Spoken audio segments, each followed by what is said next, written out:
My name is Jason Marshall. I've been an educator for about over 20 years, but I'd say a expansive part of my background in the last 20 years has been with Opportunity Youth, also adult learners. So in thinking about what are the most effective kind of approaches or habits am I've needed to be, if you want to say successful or build successful and healthy relationships with adult learners, I think, you have to definitely be open to evolving constantly. So the ways that you think about people, the ways that you think learning happens, I think you always have to be ready to meet a different way of being or thinking.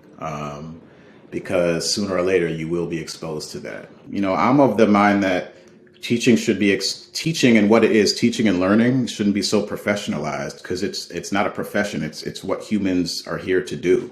If we think of any family that tries to be healthy or aspires to that, the teaching and learning that's going on in those spaces, families, friends, communities, it's not. I don't even think of it anymore as just this professionalized thing. I look at it as, how do I have these habits of mind? And so if I'm going to the YMCA or working with these young people, or I'm coming to do a talk, and as I think of what are ways that everybody can know that they're a teacher, and I don't mean about a teacher having a job or a teacher educator, they're synonymous to me. It's understanding that it's your responsibility to be a teacher learner. Like, if you're going to be on this planet or this earth or in your city as, a citizen that's trying to create aspirationally safety in the community or liberation, everybody has access to the things that they need.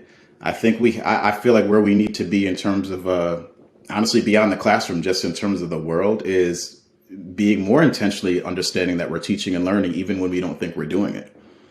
The para doesn't have to become a substitute teacher to know that they're teaching and learning, or even to get an award around teaching and learning services. It's like, no, the bus driver or culinary folks that may be engaging with young people when they're coming through the lunch line or what have you.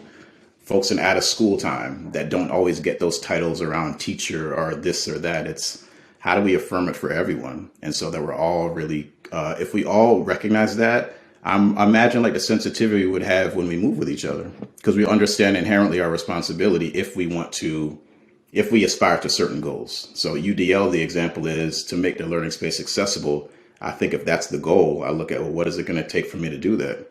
I have to learn some harmful behaviors, because if I understand the system I grew up in the US, I've been conditioned into this. So part of it for me is very practical. If you can leave folks with an awareness, an affirming of who they are, and leave them with the decisions that they can make to move forward in practice, I think it's helpful. In my experience, UDL has done that for me. And it's why I continue to engage with that content and really use it as a way for me to continue to develop my teaching and learning as an educator who's actually in this work professionally, but honestly also as a father, as a partner, as a family member, as a community member, and just a member of the world. It's really how I engage with it in my life.